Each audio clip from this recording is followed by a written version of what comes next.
Strasznie długo taki odcinek będzie trwał, bo ja tu dopiero zaczynam omawiać pierwszą piosenkę. Koncert składał się z dwóch części. Na początek poleciała cała pierwsza płyta Wilków i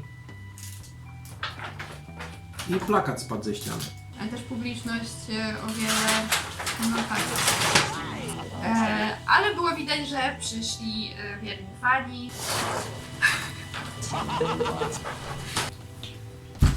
Nie robimy takich rzeczy. Nie robimy takich rzeczy.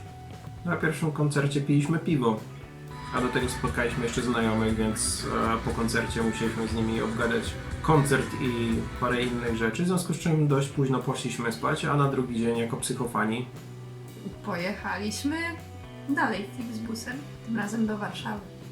drugi koncert był dużo lepszy, ale po przyjeździe do Warszawy dalej do koncertu było 5 godzin, więc będąc po podróży autobusem, tylko psychofani sobie poradzą z tym, żeby przeczekać do następnego koncertu i wziąć w nim udział. Byliśmy zmęczeni, niedużo czasu było, żeby odpocząć, ale warto było, bo na drugim koncercie ilość osób przewyższała niejedną zagraniczną kapelę, która już w Progresji występowała.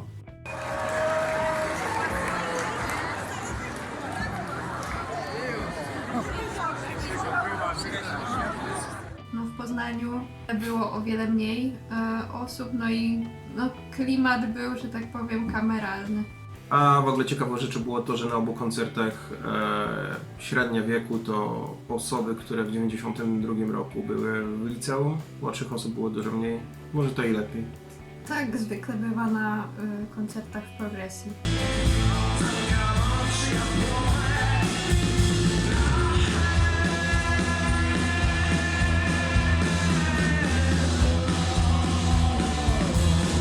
A jeszcze warto dodać, że jak wspomniałeś o piwie, że na koncercie w Poznaniu rozdawali za darmo Jägermeister. Jagermeistera.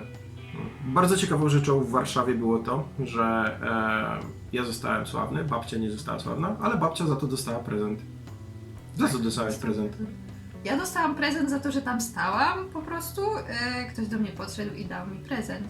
Podczas gdy ty podpisywałeś jakieś straszne dokumenty.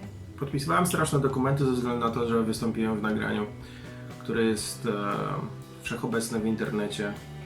Jest to nagranie do Muzeum Kaset Magnetofonowych w Warszawie, na którym opisuję moje pierwsze styczności z pierwszą kasetą Wilków. Tak, jak kupiłem kasetę, moim magnetofonem był magnetofon Wilga, który był brązowy.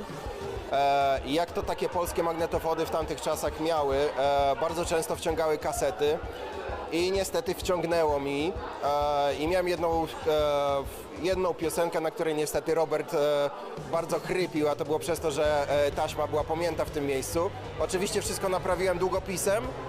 Tak się naprawiało kasety, słuchałem do końca, piosenka nie działała dobrze. Jak ci się podobało to doświadczenie?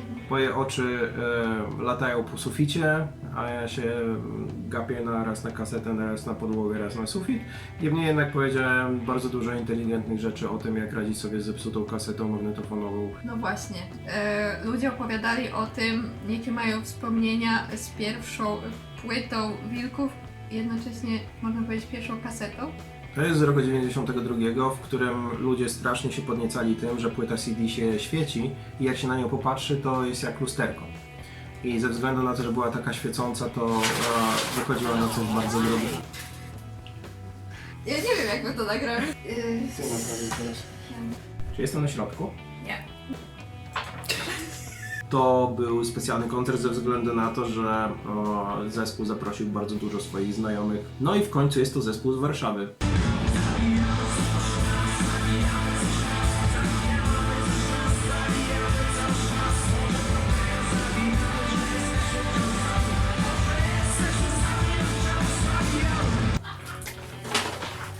Prawie w 100% zostało odwzorowane to, co było na płycie. Było bardzo dobrze wykonane. Gawliński kilka razy, zarówno na pierwszym, jak i na drugim koncercie, wspomniał, że ma problem z głosem i że jest przeziębiony. Niemniej jednak brzmiał bardzo dobrze.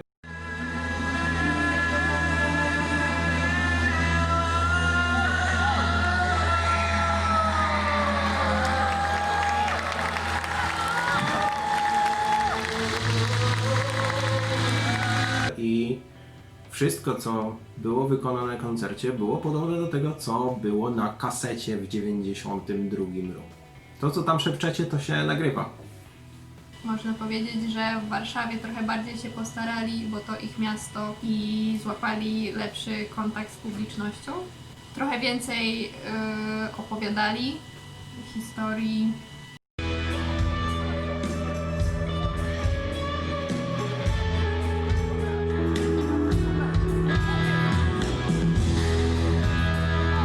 Dobra, były dwa plusy drugiej części koncertu, bo poleciało sobie o sobie samym z płyty solo, która jest bardzo dobra, mimo że też się różni od tych pierwszych Wilków, bo to już jest Gawliński solo, gdzie sobie pomieszał rock z jazzem, z popem i w jednym momencie z tym heavy metalem, który brzmiał bardzo dobrze, a do tego poleciał jeden utwór z Przedmieść, czyli z drugiej płyty, który nazywał się Emanuel.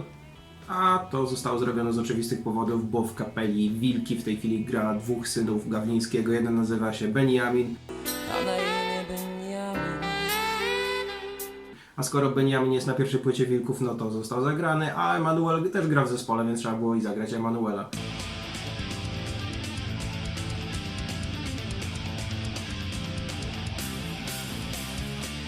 Który też zabrzmiał całkiem dobrze i był odwzorowany prawie tak samo, jak jest na drugiej płycie Wilków. Erol. Moim zdaniem to była jedna z trzech najlepiej wykonanych piosenek na obu tych koncertach.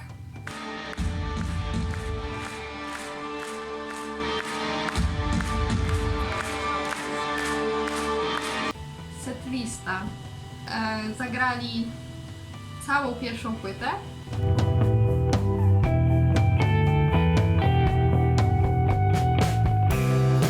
Były dwa bisy, gdzie zagrali swoje też piosenki z innych płyt.